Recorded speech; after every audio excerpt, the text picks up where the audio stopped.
Alice. Il s'agit de parler de l'effet de la psychanalyse sur la vie professionnelle.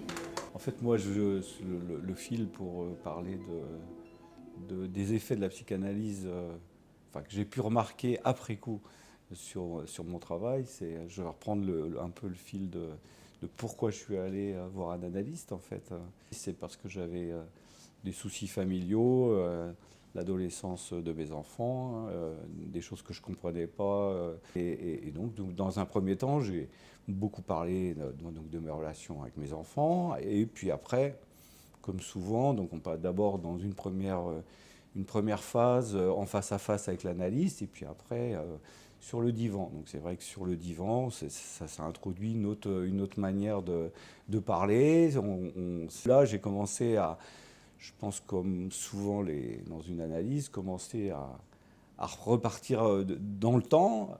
Donc l'image que j'avais, c'était on monte au grenier, on ouvre toutes les boîtes, on regarde un peu ce qu'il y a dans tout ça, on fait le tri un peu de tout ça, et d'un seul coup, avec 30 ou 40 ans de décalage, on se rend compte que le contenu des boîtes n'est pas du tout celui qu'on imaginait à l'origine. Et donc déjà ça, c'est un des premiers effets, je pense, de l'analyse, c'est déjà de remettre en cause tous les présupposés qu'on avait sur ces relations parentales, la compréhension aussi de pourquoi j'avais choisi le travail que je faisais aujourd'hui, quoi.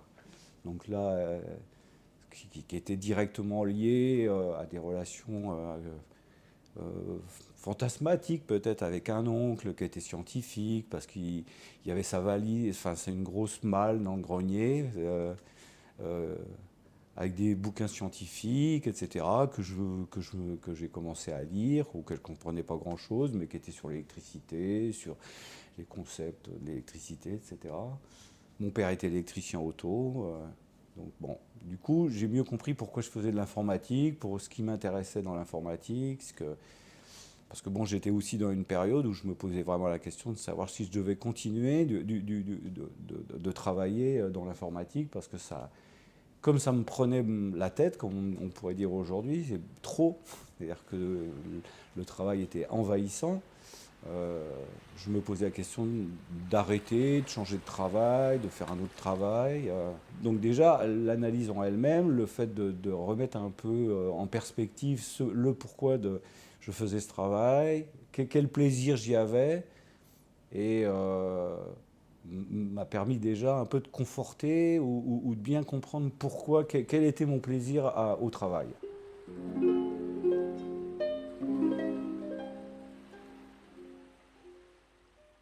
Et déjà, le fait d'aller d'abord une fois par semaine et après 2 fois par semaine, toujours à la même heure chez mon analyste, ça m'a déjà obligé à systématiquement euh, mettre ce temps-là comme un temps pour moi et il était pour moi hors de question de louper une séance chez mon analyste. Donc déjà, ça, c'était le premier effet sur mon travail, c'est-à-dire cette espèce de première mise à distance du travail.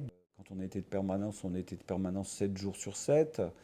Euh, J'étais un de ceux qui a montré que c'était hyper difficile pour les gens de travailler dans ces conditions-là. Donc on a modifié les permanences, par exemple, de manière à ce qu'elles soient découpées en 2 périodes, une période de 2 week-ends et une autre période plus tard, quelques semaines après, de 2 semaines, de façon à ce que les gens puissent se reposer quand même. Parce qu'effectivement, moi je travaille sur des problèmes complexes qui pouvaient me prendre 12, 14 heures de travail. Je pense que le point le plus important quand même, ça a été le fait de m'obliger à interrompre mon travail. Petite anecdote, c'était, je travaille souvent avec des gens au téléphone, on peut travailler à plusieurs supports ensemble sur un même incident. Et un jour, il était, je sais pas, 18h30, 19h, et je dis à mon collègue, là, bah là on arrête, on reprendra demain. Moi ce soir, il faut que j'aille au cinéma, j'ai prévu d'aller au cinéma avec ma fille. Et mon collègue m'a dit après coup que le jour où je lui ai dit ça, ça lui avait fait un effet vachement important. Le fait qu'à un moment donné, quelqu'un dise stop, on arrête.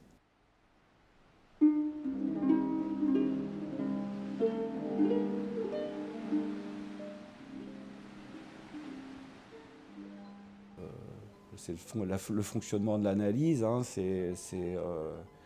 on dit quelques phrases et la fin de la séance se termine sur une phrase un peu et une phrase prononcée par l'analyste qui vous fait vous interroger. Bon, par exemple, moi j'étais dans des entreprises d'informatique où le client était la valeur la plus importante et du coup il fallait satisfaire le client. Ça c'était la phrase la plus importante et ça c'est la phrase sur laquelle on a tourné un petit moment pour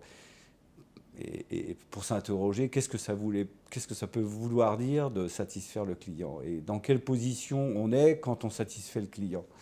Donc forcément avec la référence implicite à la prostitution, et donc le fait qu'on est vraiment un objet de consommation, etc. Mais la prise de conscience quand même de cette phrase, enfin la révélation de cette phrase qui est de se dire je satisfais le client, mais jusqu'où quoi. Donc il y a un moment, il faut peut-être là aussi mettre de la distance.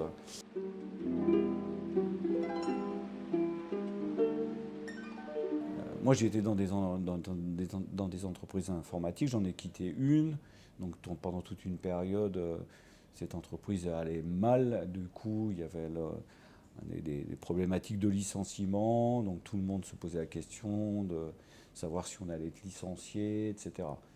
L'impression qu'on pouvait me jeter, quoi, que maintenant c'était plus rationnel. Mais c'est vrai que ça fait plusieurs maintenant, oui, années que je fais ce qui m'intéresse, j'essaie de comprendre mon métier, l'évolution de mon métier. Donc du coup, c'est ce sur quoi je me centre. Je ne me positionne plus effectivement comme quelqu'un qu'on pourrait acheter, en fait. C'est plus du tout à l'ordre du jour.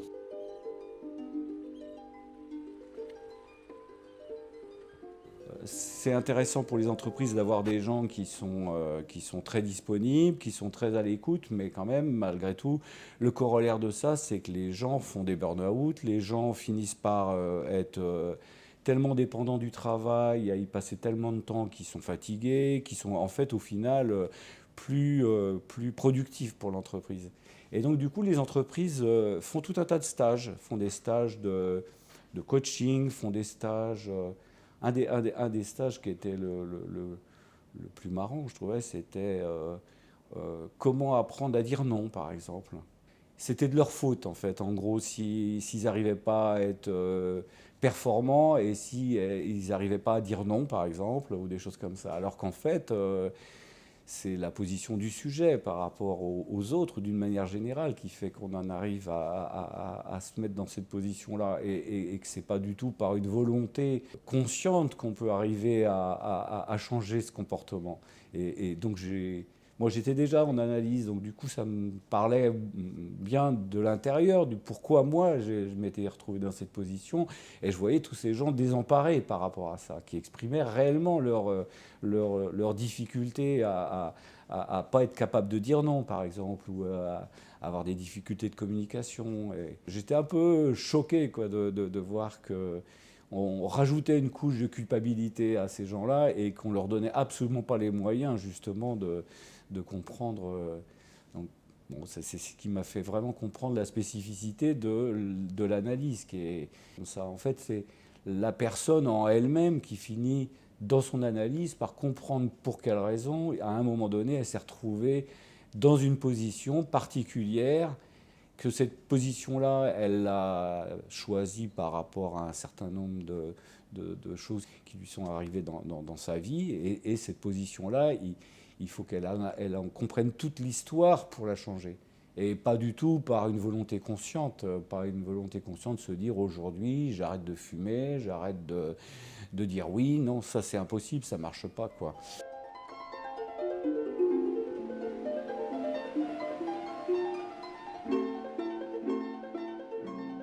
Moi je travaille beaucoup au téléphone, je travaille beaucoup par tous les nouveaux outils de communication, Skype, etc. Donc les communications sont succinctes, les gens les connaissent peu.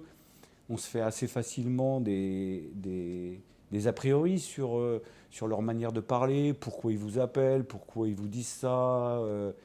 Et c'est vrai que quand j'ai commencé mon analyse, j'avais sûrement beaucoup d'a priori sur plein de choses, sur les gens, sur les catégories de gens, sur la manière dont les gens pouvaient fonctionner.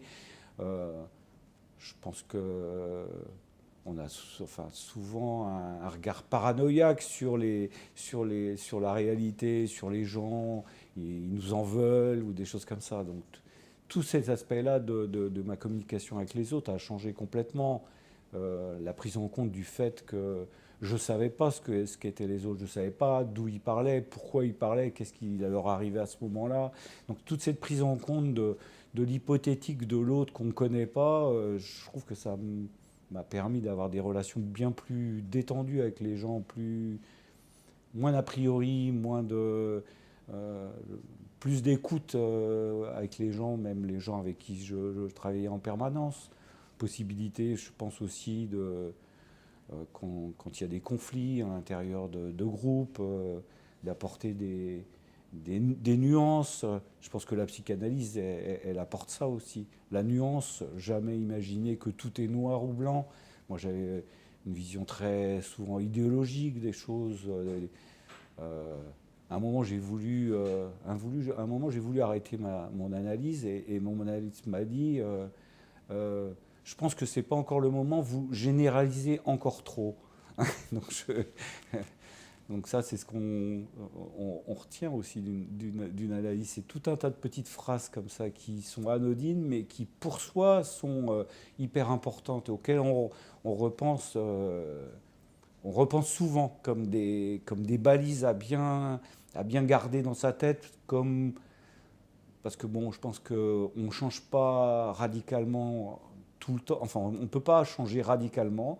Par contre, on sait quels sont ses propres pièges internes dans lesquels il ne faut pas retomber.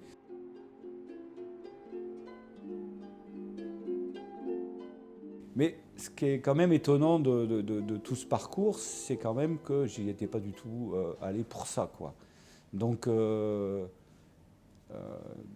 souvent, on entend, comme on est dans une société où il faut tout mesurer, tout vérifier, tout quantifier.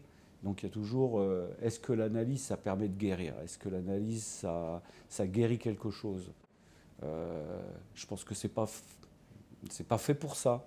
C'est la guérison ou la fin des symptômes, c'est quelque chose qui arrive en plus. C'est quelque chose qui est autour de l'analyse, mais c'est pas quelque chose, on peut pas dire on y va pour ça, parce qu'on a mal à la tête, on prend une aspirine, on va voir un analyste, on y va pour une chose, pour un problème, quelque chose qui fait obstruction dans sa tête, quelque chose qu'on comprend plus, qui empêche de dormir, ou qui nous angoisse. Et en fait, on découvre qu'il y a plein de choses qui peuvent poser problème. Et c'est ça, en fait, qui se résout, mais pas tout seul, mais d'une manière presque accidentelle. C'était pas le but de l'opération. C'est tout le mécanisme de la psychanalyse, c'est de dire il y a certaines phrases qui ont des effets qu'on n'imagine pas. C'est quand même, entre guillemets, la magie de la psychanalyse, c'est que tout se passe dans les mots.